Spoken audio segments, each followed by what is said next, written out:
करणी सेना के द्वारा आरक्षण का विरोध किया जा रहा है, SC/ST एक्ट हटाने की बात कही जा रही है। अभी आंदोलन हुआ था भोपाल में। देखिए, करणी सेना के लोगों से मेरा कहना है कि भाई जाकर रेप पर इतने रेप होते हैं उन पर आंदोलन करें। कोई आंदोलन सुना है उनका किसी रेप पर? या इतने SC/ST एक्ट की हटाने की बात करें, इतने दलितों पर अत्याचार, OBC पर अत्याचार होते हैं, वो कभी निकलते हैं? देखिए, उनको SC/ST एक्ट की परेशानी इसलिए है कि क्योंकि ये लगता उन पर है, वो ज़्यादा अन्याय करते हैं, शोषण करते हैं।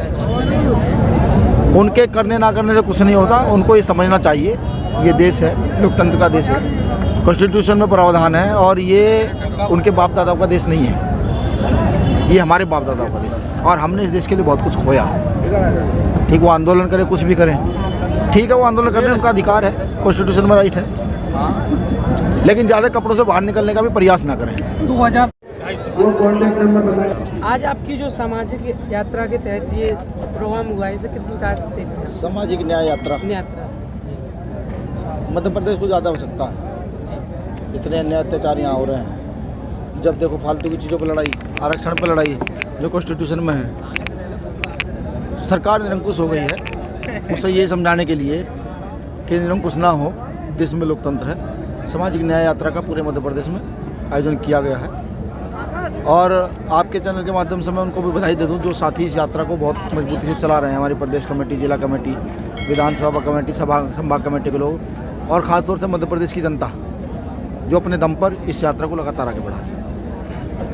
करणी सेना के द्वारा आरक्षण का विरोध किया जा रहा है, SC/ST एक्ट हटाने की बात कही जा रही है। अभी आंदोलन हुआ था भोपाल में। देखिए, करणी सेना के लोगों से मेरा कहना है कि भाई जाकर रेप पर इतने रेप होते हैं उन पर आंदोलन करें। कोई आंदोलन सुना है उनका किसी रेप पर? या इतने SC/ST एक्ट की हटाने की बात करें, इतने दलितों पर अत्याचार, OBC पर अत्याचार होते हैं, वो कभी निकलते हैं? देखिए, उनको SC/ST एक्ट की परेशानी इसलिए है कि क्योंकि ये लगता उन पर है, वो ज़्यादा अन्याय करते हैं, शोषण करते हैं। उनके करने ना करने से कुछ नहीं होता, उनको ये समझना चाहिए ये देश है, लोकतंत्र का देश है, कॉन्स्टिट्यूशन में प्रावधान है और ये उनके बाप दादाओं का देश नहीं है, ये हमारे बाप दादाओं का देश है और हमने इस देश के लिए बहुत कुछ खोया।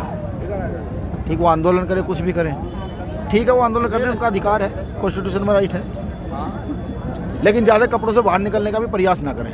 2023 के चुनाव को लेकर क्या रणनीति है? देखिए, मैं भीम आर्मी का राष्ट्रीय अध्यक्ष हूँ, हमारे यहाँ प्रभारी बैठे हुए हैं, समाज पार्टी के प्रदेश अध्यक्ष भी हमारे यहाँ हैं। मैं सिर्फ आपको इतना बताना चाहूँगा कि यहाँ हमारे यहाँ लोकतंत्र है, प्रभारी यहाँ लगे हुए हैं, उस लोकतांत्रिक व्यवस्था के तहत जो भी पार्टी निर्णय लेगी वो चुनाव में किया जाएगा। ये तय है कि चुनाव लड़ा जाएगा।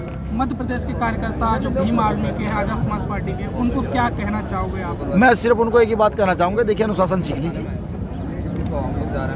वोट की कीमत क्या है ये खुद समझिए, परिवार को समझाइए, आस पड़ोस के लोगों को समझाइए और ये बताइए कि इस देश को उनकी बहुत ज़रूरत है, क्योंकि ये भारत के अंदर युवा को खड़ा होना पड़ेगा, उस युवा को जो समता समानता की बात करता है। सामाजिक न्याय यात्रा से क्या उम्मीद है आपको? मध्य प्रदेश में क्या बदलाव होगा? देखिए, मुझे महसूस हो रहा है कि आप सामाजिक न्याय यात्रा में घूम रहे हैं, आपको उम्मीद दिख ही रही होगी किस तरीके से लोग निकल कर आ रहे हैं। भीड़ तो पहुंच रही है, वोट में कन्वर्ट कर बिल्कुल होंगे, चुनाव लड़ते हैं तो? देखिए, नहीं लड़ते हैं, नहीं, चुनाव तो लड़ाई जाएगा। वोट में कन्वर्ट व्यक्ति कब होता है? जब उसका समर्पण पार्टी संगठन के प्रति तैयार होता है, शुरू हो जाता है और भीड़ किन लोगों के साथ जाती है? जो लोग काम करते हैं। आपने देखा है कि जो व्यक्ति AC के कमरे में पड़े रहते हैं और वो भीड़ इकट्ठा कर लें, दिखाइए कोई व्यक्ति ऐसा, मुझे कोई नेता दिखाइए। सबको पैसे लगते हैं भीड़ को इकट्ठा करने में, हमारे यहाँ नहीं। हमारा प्रत्येक कार्यकर्ता, बड़े से बड़ा लीडर, हमारे लीडर चंद्रशेखर आजाद जी, हम, हमारे प्रभारी, सारी टीम हम जमीन पर काम करते हैं, तो इसीलिए लोग आ रहे हैं और ये चंबल मुरैना की सरजमी है। चुनाव जब होगा और उसके बाद आप परिणाम देखेंगे तो आप ये कहेंगे कि परिणाम जो है वो विरोधियों के लिए चिंताजनक है कि ये परिणाम आए कैसे। एक सवाल लोग जब हम ग्राउंड में जाते हैं समाज के बीच, एक सवाल पूछते हैं भीम आर्मी के बारे में कि जो भीम आर्मी 4 लोगों ने बनाई थी, वो 4 लोग ही इकट्ठे क्यों नहीं हो पाए? देखिए, ये फुले साहब अम्बेडकर की जो विचारधारा है ना, इस विचारधारा पर प्रत्येक व्यक्ति परिपक्वता से नहीं चल सकता, क्योंकि इस पर सिद्धांत, समर्पण वो बहुत ज़्यादा ज़रूरी है और जो व्यक्ति सिद्धांत और समर्पित होता है उसको सामाजिक हो, आर्थिक हो, बहुत सारे नुकसान भी होते हैं। भीम आर्मी 4 लोगों ने नहीं, बहुत सारे लोगों ने मिलकर बनाई थी। ये तो ठीक आपने कह दिया, अच्छी बात है।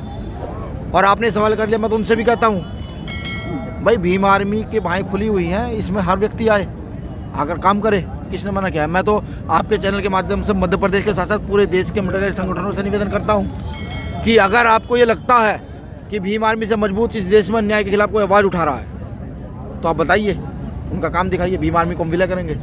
अगर ऐसा नहीं है और भीम आर्मी इस देश के अंदर सबसे तेज़ी से काम कर रही है तो हाथ जोड़कर निवेदन, आइए, भीम आर्मी आपका घर है, परिवार है, आइए इसको संभालिए, इसको और इस देश में मजबूत कीजिए। RSS को बताइए कि बाबा साहब अम्बेडकर के मानने वाले लोग इतने कमज़ोर नहीं हैं। हम लगातार कवरेज कर रहे हैं आपके प्रोग्रामों को, कई दिनों तक पहले से आकर कवरेज करते हैं। एक चीज़ हमें सबसे ज़्यादा देखने को मिलती है, भीम आर्मी के कार्यकर्ता और आज़ाद समाज पार्टी के कार्यकर्ता एक दूसरे की टांग खिंचाई में लगे हुए हैं। क्या इनकी टांग खिंचाई के बीच आप 2023 में जाएंगे चुनाव? देखिए साहब, परिवार है, इससे पार्टी को नुकसान होगा ना? किस बात का? कार्यकर्ता एक दूसरे भीम को आर्मी नीचा का, दिखाने अगर में लगे भीम हुए आर्मी का और पार्टी का कार्यकर्ता हैं। एक दूसरे को नीचा दिखाने में लगे हुए हैं। नहीं, ऐसा नहीं है, ये आपको लगता है, ऐसा नहीं है, मैं नहीं मानता, क्योंकि हम भी हैं यहाँ, हमारे प्रभारी जो रिपोर्ट देता है, अब तक तो कोई रिपोर्ट ऐसी नहीं गई है। परिवार है, बहुत सारी चीज़ों में देखिए, जब लोकतंत्र होता है और आप कोई फैसला लेते हैं तो बैठ करके 10 लोग उस पर चर्चा करते हैं, बहस होती है, डिबेट होती है, चर्चा होती है, तब जाकर फैसला लिया जाता है। तो उसी को आपको ये लगता हो कि टांग खींचाई चल रही है, ऐसा नहीं है। मध्य प्रदेश में भीम आर्मी आज़ाद समाज पार्टी बहुत मजबूत है। अभी क्या देखा, अभी तो आप देखते रहिए। आगे की मध्य प्रदेश में आपके क्या प्रोग्राम है? देखिए, ये तो आप जो है ना, हमारे प्रभारी वो बता पाएंगे आपको क्या प्रोग्राम है। प्रदेश जिस अध्यक्ष प्रकार से आरक्षण के खिलाफ आंदोलन किया जा रहा है, SC/ST एक्ट को हटाने की बात की जा रही है, SC/ST लोगों की टांग तोड़ने की बात की जा रही है, आगे आपकी क्या रणनीति? देखिए, वो लोग ये ना बोले, एक बार भी SC/ST एक्ट पर जो है ना थोड़ा सा उन्होंने कार्रवाई करने का प्रयास किया था, उस समय पूरे देश में क्या हुआ था। और रही टांग वांग तोड़ने के बाद, भाई भीम आर्मी के लोग बाबा साहब को मानते हैं, जोड़ के निवेदन करते हैं, टांग वांग ना तोड़े, वरना भीमा कोरेगांव हमारे इतिहास से चमार रेजिमेंट हमारी रही है। तो बहुत मतलब बहुजनों का इतिहास इतना लंबा चौड़ा है कि वो बताया नहीं जा सकता। तो टांग वांग तोड़ने की बात मिथ्या है, वही ना करें ऐसी बात। 307 भी लग सकती है। और भीम आर्मी कोई वो थोड़ा ही है, संवैधानिक चीज़ लोग हैं, संवैधानिक चीज़ें जानते हैं, लड़ना जानते हैं। ये तो कॉन्स्टिट्यूशन राइट देता है कि अगर आपकी कोई हत्या करने आ रहा हो तो उससे पहले आप उसके साथ कुछ ना कुछ कार्रवाई कर दें। ठीक है।